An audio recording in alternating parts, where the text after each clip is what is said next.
I took care of my mother-in-law for 10 years and found out she left everything to my husband's ex. For 10 years, I gave my life to a woman who never once said thank you. And when she Great. died, she proved she never meant to.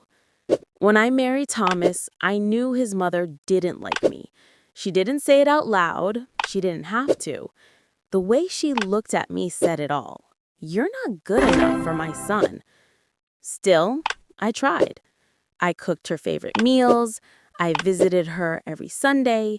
I sent her flowers on her birthday. And when she got sick, I was the one who stayed. Thomas was always busy. Work, Great. meetings, travel, excuses stacked like lies. So I quit my job to take care Great. of her full time. 10 years. 10 years of medication schedules, sleepless nights, hospital visits, and pretending not to hear her whisper my husband's ex-wife's name in Good. her sleep. Her name was Laura. Laura, the woman who left Thomas years before we met. The woman his mother adored. Every time I brought her Great. soup, she'd say things like, Laura used to make it with Good. more flavor, or Thomas looked happier back then. And I would smile, because what else could I do?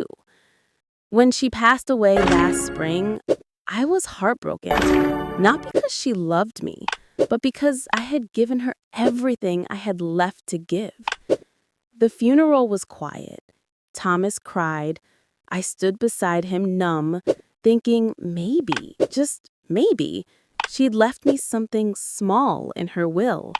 A note, Good. a piece of jewelry, a word of kindness. But when the lawyer opened the envelope, the room went silent. All assets, including the house, savings, and personal belongings, he read, are to be left to Laura Mitchell. I froze. Laura? My husband's ex-wife? I laughed. Not because it was funny, but because the pain was too sharp to cry. Thomas stared at me speechless. The lawyer looked uncomfortable.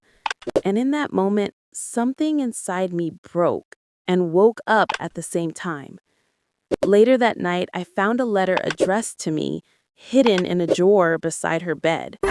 I didn't know what to expect. Good. An apology, maybe? Or an explanation. It said, You were kind to me, even when I didn't deserve it. But kindness doesn't erase history. Laura gave me my first grandchild, and I made her a promise long ago. Don't waste your life being angry about this. You'll understand one day. I read it over and over. Good. Each word cut deeper.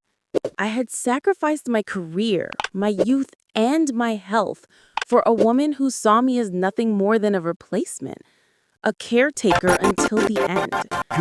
When I showed the letter to Thomas, he didn't say a word, just sat there, eyes full of guilt he didn't know how to carry. A week later, I found out something even worse. Laura hadn't spoken to my mother-in-law in years. She didn't even know she'd been left the inheritance. And yet, in her will, everything was still written in Great. Laura's name. I realized then that it wasn't about love or loyalty. It was about control. My mother-in-law's final act wasn't generosity. It was punishment.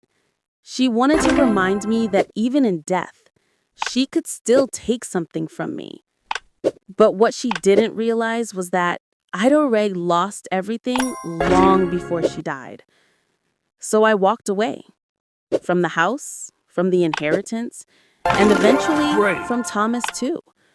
Because sometimes the only way to win is to stop playing the Great. game. I've started my own life now.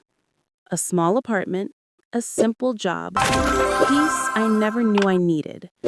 And the funny thing, for the first time in years, I feel Good. free. So if you're listening to this and you've ever felt invisible, if you've ever given everything and gotten nothing back, remember this.